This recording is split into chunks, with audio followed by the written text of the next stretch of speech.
ಈ ಬಿಲ್ಲನ್ನು ನಾನು ಪ್ರಬಲವಾಗಿ ವಿರೋಧಿಸ್ತಾ ಇದ್ದೇನೆ. ಒಂದು ಯಾವುದೇ ಶಾಸನ ಸಭೆಯಲ್ಲಿ ಯಾವುದೇ ಬಿಲ್ಗಳು ನಿಯಮಗಳು ಮಾಡಬೇಕಾದ್ರೆ ಅದು ಜನಪರವಾಗಿರಬೇಕು ಮತ್ತು ಅದರಿಂದ ರಾಜ್ಯದ ಜನರ ಹಿತ ಕಾಪಾಡಬೇಕು ಅಂತ ಇರಬೇಕು. ಈ ಬಿಲ್ನಲ್ಲಿ ರಾಜ್ಯದ ಜನರ ಹಿತನೂ ಇಲ್ಲ. ಬಿಲ್ಲಲ್ಲಿ ಮಾತಾಡ್ತದೆ. ಈ ಬಿಲ್ನಲ್ಲಿ ರಾಜ್ಯದ ಹಿತವನ್ನ ಕಾಪಾಡುವಂತ ಆಲೋಚನೆಯೂ ಇಲ್ಲ.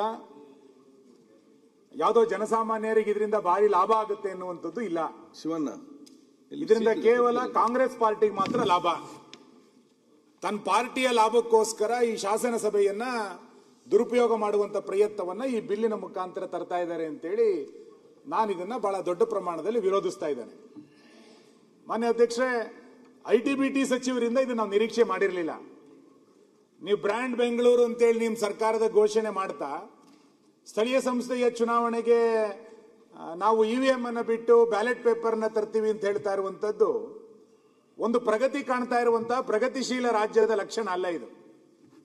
ಮತ್ ನೀವು ಇದರಲ್ಲಿ ಸ್ಪಷ್ಟ ಮಾಡಬೇಕಾದ್ರೆ ಏನು ಅಂತ ಕೇಳಿದ್ರೆ, ನೀವು ಇದರಲ್ಲಿ ಏನ್ ಹೇಳಿದಿರಿ? ನಂಬರ್ 2 ನಲ್ಲಿ ಮತದಾರರನ್ನು ದಬ್ಬಾಳಿಕೆ, ಬೆದರಿಕೆ ಮತ್ತು ಅನಗತ್ಯ ಪ್ರಭಾವದಿಂದ ರಕ್ಷಿಸಿ ಆ ಮೂಲಕ ಪ್ರಜಾಪ್ರಭುತ್ವ ಪ್ರಕ್ರಿಯೆಯನ್ನ ಪಾವಿತ್ರ್ಯಗೊಳಿಸಲು, ಸಂರಕ್ಷಿಸಲು ಅಂತ ಹೇಳ್ತಾ ಇದ್ದೀರಿ. ನೀವು ಇವಿಎಂ ನಲ್ಲಿ ಇದು ಯಾವುದು ಇರಲಿಲ್ವಾ? ಈ ಬ್ಯಾಲೆಟ್ ಪೇಪರ್ ತಂದ್ಬಿಟ್ರೆ ನಿಮಗೆ ಮತದಾರನ ದಬ್ಬಾಳಿಕೆ ಮಾಡಲಿಕ್ಕೆ, ಬೆದರಿಕೆ ಹಾಕ್ಲಿಕ್ಕೆ, ಅನಗತ್ಯ ಪ್ರಭಾವದಿಂದ ರಕ್ಷಣೆ ಕೊಡ್ಲಿಕ್ಕೆ ಸಾಧ್ಯ ಇದೆಯಾ? ಇಂದಿನ ಚುನಾವಣೆಗಳು, ಇನ್ನೊಂದು 20 ವರ್ಷದ ಹಿಂದಿನ ಚುನಾವಣೆಗಳು ಗ್ರಾಮೀಣ ಪ್ರದೇಶದಲ್ಲಿ ಹೇಗೆ ನಡೀತಿತ್ತು ಅಂತ ಗೊತ್ತಿದೆ. ಮತದಾರರ ಬೂತ್ ಕೇಂದ್ರಗಳಿಗೆ ಹೋಗಕ್ಕಾಗ್ತಿರ್ಲಿಲ್ಲ, ಆ ಮತದಾನ ಕೇಂದ್ರಕ್ಕೆ ಹೋಗ್ಲಿಕ್ಕೆ ಆಗ್ತಿರ್ಲಿಲ್ಲ. ಅಲ್ಲಿರುವಂತ ಯಾರೋ ಪ್ರಭಾವಿ ವ್ಯಕ್ತಿ ಇಡೀ ಮತದಾನ ಮಾಡ್ತಾ ಇದ್ದಂತ ಉದಾಹರಣೆಗಳು ಎಷ್ಟೋ ಗ್ರಾಮಗಳಲ್ಲಿ ಅವತ್ತು ನಡೀತಾ ಇತ್ತು. ಅದನ್ನ ದೂರ ಮಾಡಬೇಕು ಅನ್ನುವ ಕಾರಣಕ್ಕೋಸ್ಕರನೇ ಇವಿಎಂ ತಂದಿದ್ದು. ಈಗ ಮತ್ತೆ ನೀವು ಇದನ್ನ ಬ್ಯಾಲೆಟ್ ತರ್ತೀರಿ ಅಂತಂದ್ರೆ ಇದರಲ್ಲಿ ಏನೋ ಒಂದು ದೊಡ್ಡ ಹುನ್ನಾರ ಅಡಗಿದೆ ಬಿಟ್ರೆ ಬೇರೆ ಏನೂ ಇಲ್ಲ. ಮಾನ್ಯ ವಿರೋಧ ಪಕ್ಷದ ನಾಯಕರು ಹೇಳಿದರು, ಮೊನ್ನೆ ಕಳೆದ ವಾರ ಕುಣಿಗಲ್ನ ಸೊಸೈಟಿಯಲ್ಲಿ ನಡೆದಂತ ಚುನಾವಣೆಯಲ್ಲಿ ಆ ಮತದಾನ ಕೇಂದ್ರದ ಹೊರಗಡೆ ಬ್ಯಾಲೆಟ್ ಪೇಪರ್ಗಳು ಅಡ್ಡಾದಿಡ್ಡಿ ಹಿಡ್ಕೊಂಡು ಓಡಾಡುತ್ತಿದ್ದನ್ನು ನಾವು ನೋಡ್ತಿದ್ದೀವಿ. ಇದು ಅದೇ ಪರಿಸ್ಥಿತಿಗೆ ಲೋಕಲ್ ಬಾಡಿಯ ಚುನಾವಣೆಗಳು ಹೋಗ್ಲಿಕ್ಕೆ ಸಾಧ್ಯ ಇದೆ. ಎರಡನೇದು, ಸರ್ಕಾರಿ ಆಡಳಿತ ಯಂತ್ರವನ್ನ ಈ ಚುನಾವಣೆಯಲ್ಲಿ ದುರುಪಯೋಗ ಮಾಡುವಂತ ಒಂದು ಹುನ್ನಾರ ಇದೆ.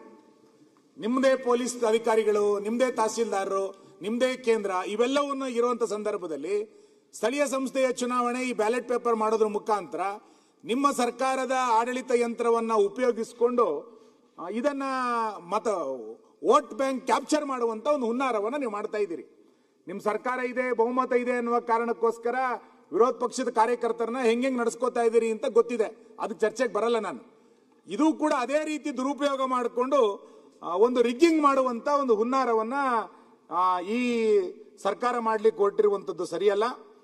ನಾನು ನಿಮಗೆ ಗೊತ್ತಿತ್ತು, ಬಹಳ ವಿಚಿತ್ರ ಅಂತಂದ್ರೆ ನಿಮ್ಮ ನಾಯಕರು ಒಂದ್ ಕಡೆಗೆ ಮತದಾರರ ಪಟ್ಟಿ ಸರಿ ಇಲ್ಲ ಅಂತ ಹೇಳ್ತಾರೆ, ಆಮೇಲೆ ಇವಿಎಂ ಸರಿ ಇಲ್ಲ ಅಂತ ಹೇಳ್ತಾರೆ, ಸೋತ ತಕ್ಷಣನೇ ಇವಿಎಂ ಸರಿ ಇಲ್ಲ ಅಂತ ಅಂದ್ಬಿಡೋದು, ಆಮೇಲೆ ಬಹಳ ಹಿನ್ನಡೆ ಆಗ್ಬಿಟ್ರೆ ಮತದಾರರ ಪಟ್ಟಿ ಸರಿ ಇಲ್ಲ ಅಂತ ಅನ್ನೋದು.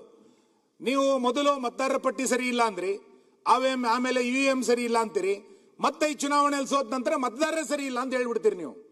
ಇದು ನಿಮ್ಮ ಪರಿಸ್ಥಿತಿ. ಹಾಗಾಗಿ ನಿಮ್ಮ ಸೋಲಿಗೆ ಇವಿಎಂ ಕಾರಣ ಅಲ್ಲ, ನಿಮ್ಮ ಸೋಲಿಗೆ ಮತದಾರರ ಪಟ್ಟಿ ಕಾರಣ ಅಲ್ಲ, ನಿಮ್ಮ ಸೋಲಿಗೆ ನಿಮ್ಮ ಪಾರ್ಟಿಯ ನೀತಿ, ನಿಮ್ಮ ಪಾರ್ಟಿಯ ನಡವಳಿಕೆಗಳು ಕಾರಣ. ಹಾಗಾಗಿ ಇನ್ನೇನೋ ಚುನಾವಣೆಯಲ್ಲಿ ಸೋತಿದೀವಿ ಮತ್ತದಕ್ಕೆ ಗೆಲ್ಲಬೇಕು ಅನ್ನುವ ಕಾರಣಕ್ಕೆ ಇನ್ಯಾವುದೋ ಹೊಸ ಪ್ರಯೋಗಗಳನ್ನು ಮಾಡಬೇಡಿ. ನಾನು ಮಾನ್ಯ ಸಚಿವರಿಗೆ ಕೇಳ್ತೇನೆ, ನೀವು ಮತದಾರನ ದಬ್ಬಾಳಿಕೆಯಿಂದ, ಬೆದರಿಕೆಯಿಂದ, ಅನಗತ್ಯ ಪ್ರಭಾವದಿಂದ ಹೊರಗೆ ತರ್ತೀರಿ ಅಂದ್ರೆ ಹೆಂಗ್ ತರ್ತೀರಿ? ಇದ್ರಲ್ಲಿ ಹೇಳಿ ನೋಡೋಣ. ನಿಮ್ದೇ ಅದೇ ವ್ಯವಸ್ಥೆ, ಅದೇ ಮತದಾರರು, ಅದೇ ಅಧಿಕಾರಿ, ಹೆಂಗ್ ತರ್ತೀರಿ?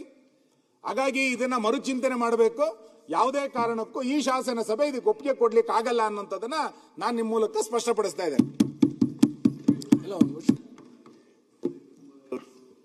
ಇರ್ತಕ್ಕಂಥ ವಿಚಾರವಾಗಿ ಕೇಂದ್ರ ಮಾನ್ಯ